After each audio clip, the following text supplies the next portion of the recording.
Fear Quandry. In bed, he breathed loudly under his sleeper's spell, a rhythm a little less than normal. It would seem that he would take 2 breaths for every inhale, throat shedding and nose honking with some clogged snore. Bed sheets rose up and down with every snore, a dark hulk under the mounds of his blankets and pillows, seemingly alive and growling like a cornered animal.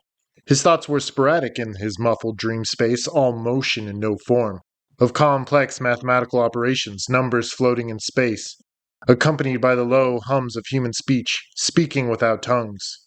He dreamed about lists and charts, days, months, and entire years of his life categorized on some ledger out there, where he could at least hint at some order amidst the chaos. His routine at falling asleep had worked as well as a well-tuned clock, easing him down into the throes of suspended animation. It was always the same. He would lie down on his back and picture his body as a great ball of yarn, slowly being unraveled to reveal the meaty center of his being. That was always his goal, to find what lay at the heart of his ball of yarn, but he always fell asleep before he could reach it. How many licks? 1, 2, 3, crack! The ball vaporized completely, taking him and his name into nothingness. Utopia, he said aloud in his sleep. Between the snores and sputters, his thoughts picked up where he left off. Utopia, translated to mean nowhere, his voice said within the dream. He found himself in a space cluttered and uncomfortable, like a cafeteria full of people. People scuffled and laughed, all voices melding into one great Buddhist incantation. Can't even hear myself think, he yelled aloud, but no one listened. The noise ground against the inside of his ears, gears spinning gears. From somewhere behind the cacophony he could hear someone snoring, obnoxiously so. In his dream, the student fell into a memory. The coin is a way to ground yourself during the moments when you are feeling self-destructive, let's call it, the professor said. Yes, but unnecessary, I think. Isn't the point to embrace these tendencies without stifling them? The student asked. In a word, yes, but there is a certain amount of discipline that must be learned first before practicing this. Discipline? That's another word for a cage, exactly what you said we would be free from. After the end of this apprenticeship, after you learn the process of discrimination, you can't act on any fancy you want. That is a fine practice, but there are darker impulses no man should want to act on that crop up in the mind. But to stand on a cliff, it is human nature to think suddenly about jumping off in the self-destructive dark fantasy of pain. But we wouldn't act on that, would we? But the true practitioner is he who jumps at his master's voice. It isn't why, but how high.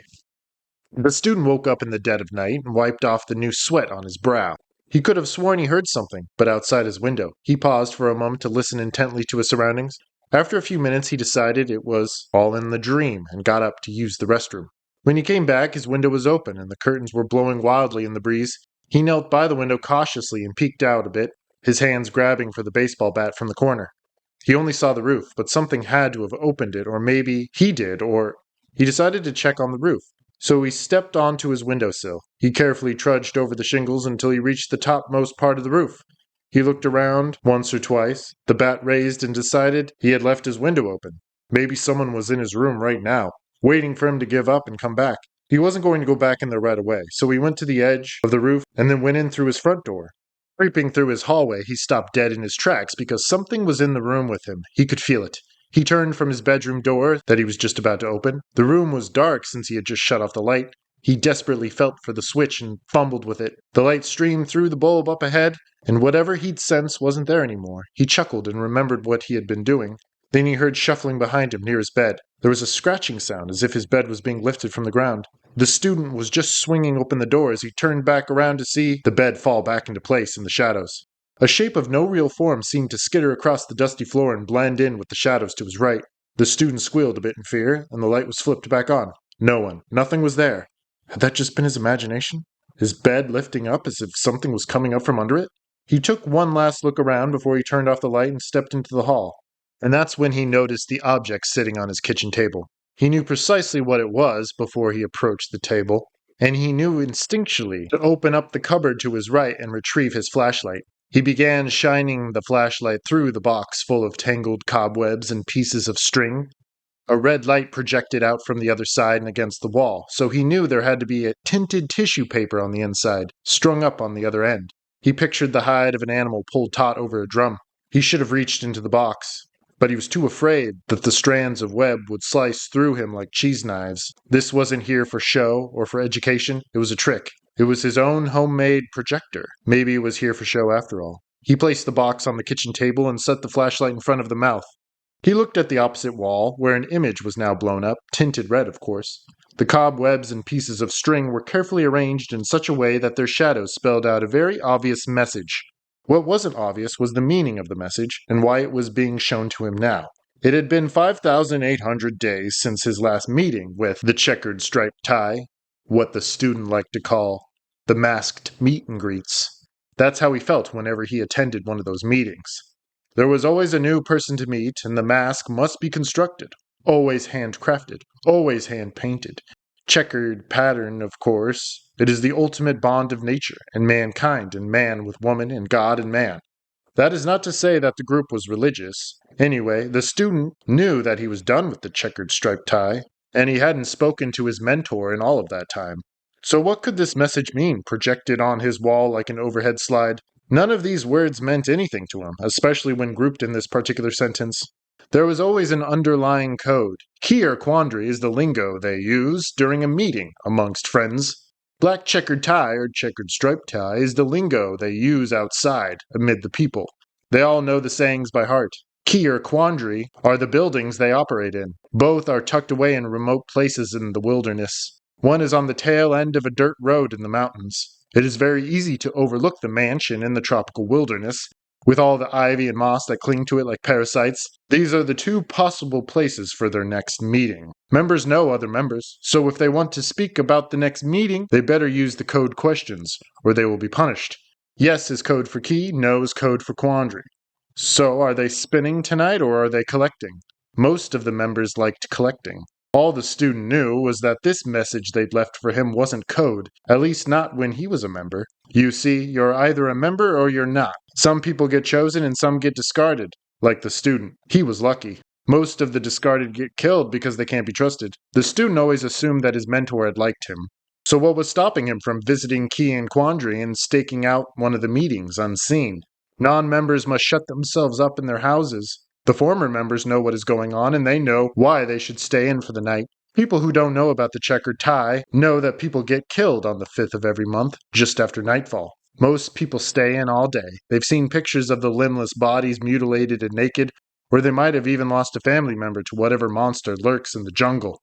If you're chosen to be a member, you are finally told the mystery involving the 5th of every month. You are subject to leave or to be fired from checkered tie at any meeting. You either take the secret of the jungle to yourself, or you are terminated. Of course, there have been a few leaks in the past, but it's nothing the leader can't handle. Sometimes he's had to kill off hundreds of men and women to keep the secret of the checkered tie. But it took the student a few moments to realize that the message on the wall were coordinates. When he plugged the coordinates into his computer, he saw that the fabled jungle of Key and Quandary had finally been disclosed to him. He knew that he was being called to do one last thing, and since the 5th of the month was coming, he better follow through, or else become the sacrifice. He wasn't sure if he would be spinning or collecting. He supposed he'd have to find out at the provided coordinates. The next day, at the site of the National Park Forest, provided to him by the coordinates of his phone, he couldn't believe what he was seeing. And then he had to suppress a laugh.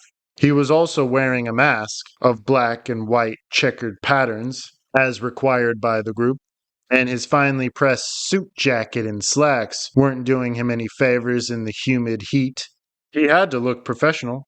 This was his job, after all. He was being called back to the checkered ties for one last initiation. He thought he had been left out. He thought he had been dismissed. No, he was a new man. He was supposed to do something, and he was so sure now that it was to collect. All he knew was he had to help this man presented before him in the forest. Somehow he was important to the world.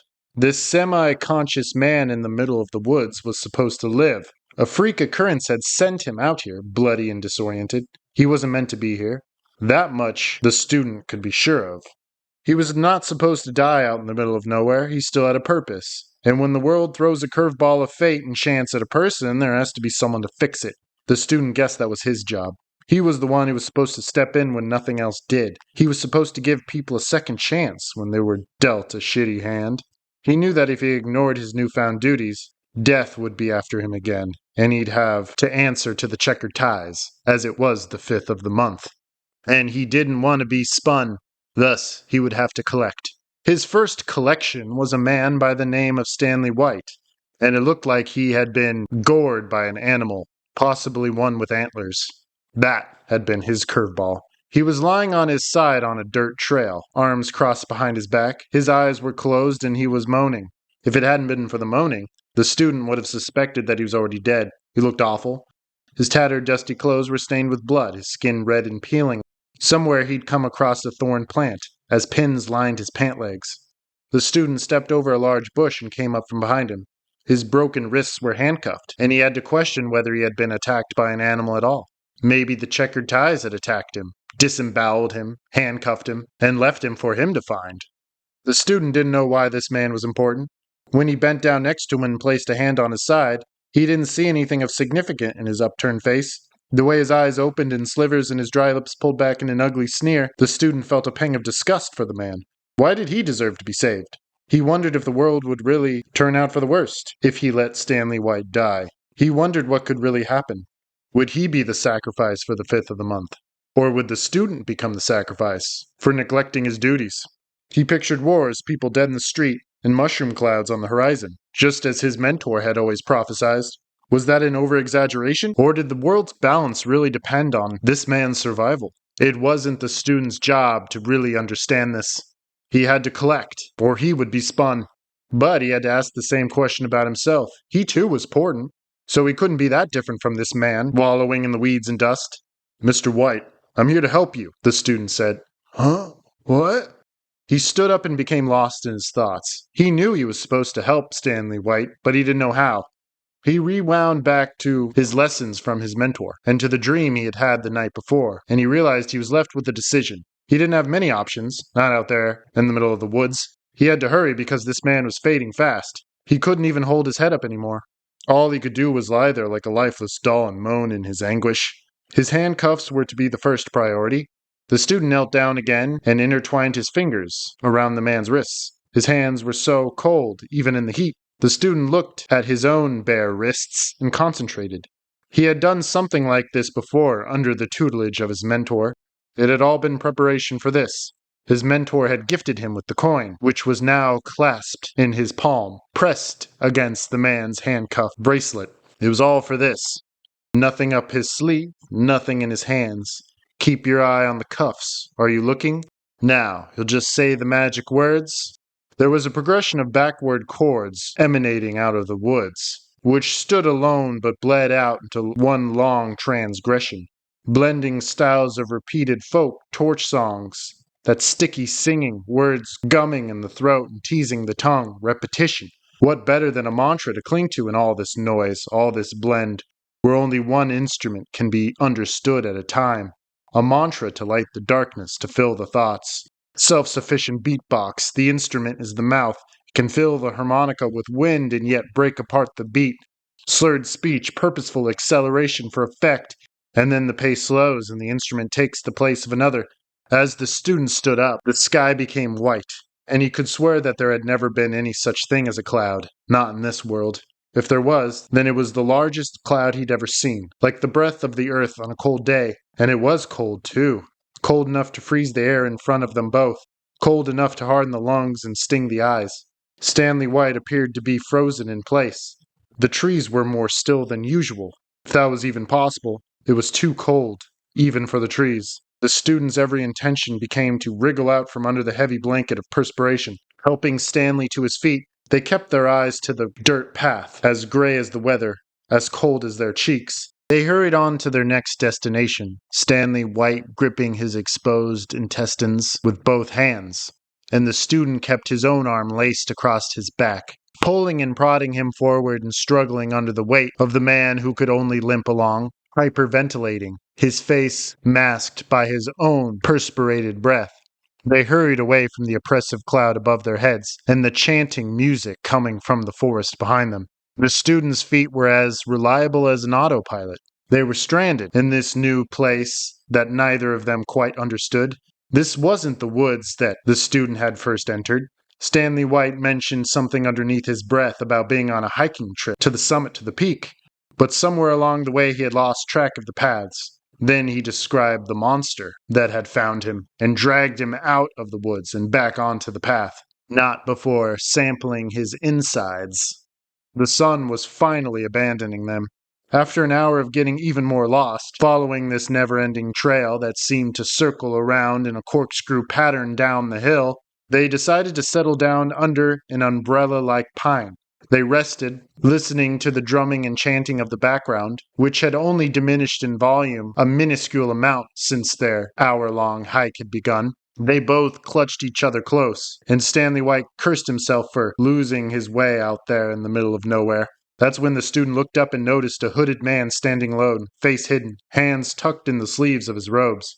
He just stood there in the now pelting rain, stiff and unmoving. The student called out to him, discarding his mask and waving his arms, calling the name of the checkered ties, and using the code word, key, or quandry. Stanley White looked at him, and then out into the pelting rain. But judging by his crossed eyebrows, it was not clear if he discerned what the student was seeing. But the hooded man did not move, or acknowledge the student or Stanley White in the slightest. The student told Stanley White to stay where he was and sprinted toward the mysterious figure. He put his head down low from the cold rain and looked back up just in time to see that the hooded figure was gone, leaving 2 footprints, bare feet, in the fresh mud to prove that someone had been standing there. He looked back at the protective pine, but saw that Stanley White was also absent. Then he heard the man scream from far off in the distance, and he sprinted toward it, sobbing with frantic emotion. He ran through the rain, but never heard the scream again. But still, he fled for hours on end, searching for the man that he had saved. And when he came to the cliff, he almost slipped off the edge as the wet gravel slipped under his digging heels. The chanting and drumming noises had been replaced by the pounding, reverberating moan of the beast, gaining in volume behind him. And he heard his mentor's words in his ear, those faded words, asking him, "It is human nature to think suddenly without jumping off that cliff in the destructive dark fantasy of pain, but we wouldn't act on that, would we?" Gripping the magic coin in his hand, gifted to him by his mentor, he asked himself, "Why not?" and jumped into the free space, trading his life for Stanley's, hoping that the coin would deliver him before the sharp rocks at the bottom tasted his insides, as the beast had tasted Stanley White's guts. No longer the collector, through the air, he spun.